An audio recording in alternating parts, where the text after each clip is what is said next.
Bonsoir à toutes et à tous, je suis heureux de vous retrouver dans cette nouvelle chronique histoire pour vous parler de la gare de Lucerne. La première gare de Lucerne date de 1859 et a été construite par la compagnie du Schweizerische Zentralbahn SCB.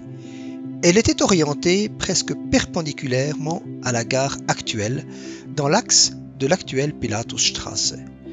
Cela permettait un transbordement facile des voyageurs et surtout des marchandises sur les bateaux. Lucerne a même failli avoir deux gares distinctes. En effet, la compagnie du chemin de fer Ost-West-Bahn, OWB, s'était donné pour but de construire une traversée est-ouest de la Suisse, de Zurich à Bienne par Zug, Lucerne et Berne.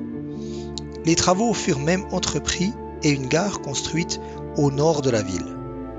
Après la faillite de l'OWB, une nouvelle compagnie, le Zurich Zug Lucerne, ZZL, achèvera la construction de la ligne, mais en passant par l'autre rive du Rotsee pour se raccorder à la ligne du SCB près de Fluhmühle.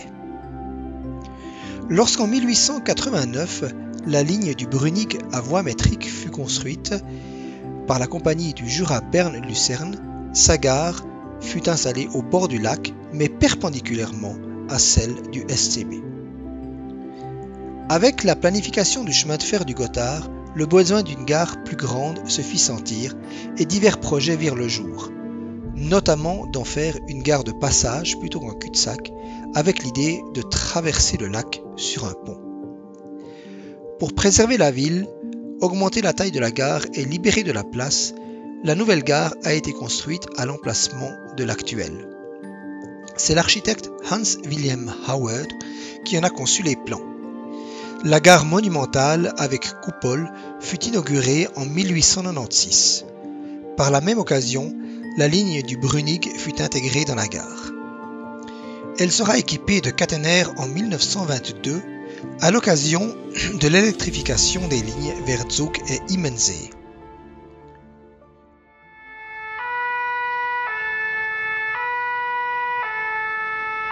Le matin du 5 février 1971, c'est le drame. Peu après 8 heures, un incendie éclate. On n'en connaît pas la cause exacte, mais le plus vraisemblable est un chalumeau utilisé lors de travaux de réfection de la toiture. Malgré un engagement des pompiers de la gare, de la ville et des communes alentours, le sinistre ne pourra pas être maîtrisé. À 9h06, la grande coupole s'effondre, 3 minutes après que l'horloge se soit arrêtée.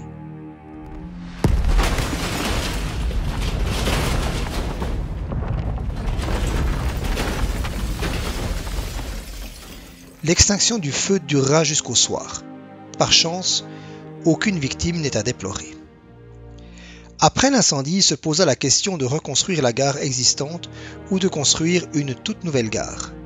C'est la deuxième variante qui a été choisie et c'est l'architecte Santiago Calatrava, à qui l'on doit aussi la gare de Zurich-Stadelhofen par exemple, qui a dessiné les plans de la nouvelle gare. Les travaux de construction, qui en plus de la gare comprenaient des modifications importantes et des installations, ont démarré en 1980. La nouvelle gare a été inaugurée le 5 février 1991 à 9h03, 20 ans exactement, après que l'horloge se soit arrêtée dans le grand incendie. Retrouvez l'émission ferroviaire suisse Rail One tous les soirs sur Télé Suisse et en tout temps sur notre chaîne YouTube. Abonnez-vous!